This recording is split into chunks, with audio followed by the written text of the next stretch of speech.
Que tu saches comment il faut se conduire dans la maison de Dieu, qui est l'assemblée du Dieu vivant. 1 Timothée 3,15. La maison de Dieu doit être caractérisée par la piété. 3,14-16. Il ne s'agit pas de faire la morale ou de montrer une gentillesse naturelle. La vie de piété est vécue dans la crainte de Dieu.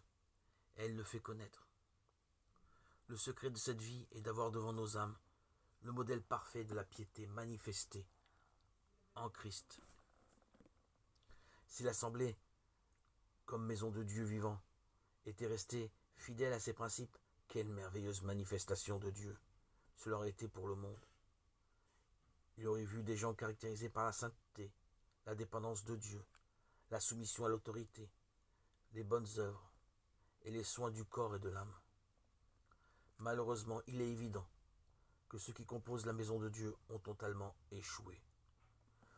Nous n'avons pas su maintenir les grands principes de cette maison de Dieu, et ainsi nous n'avons pas réussi à donner une manifestation fidèle de lui-même devant le monde. Le désir de Dieu d'habiter parmi les hommes a-t-il été contrarié par la faillite de l'homme? Certainement pas. Bien que tout se détériore dans les mains des hommes, que ce soit Israël autrefois ou l'Église aujourd'hui, Dieu reste fidèle à ce qu'il a prévu et annoncé. Devant nous apparaît la vision d'une autre maison, sous le règne de 1000 ans. La dernière gloire de cette maison sera plus grande que la première, âgée de 9. Cependant, même cette maison passera, car cette période glorieuse de 1000 ans finira dans l'obscurité et le jugement.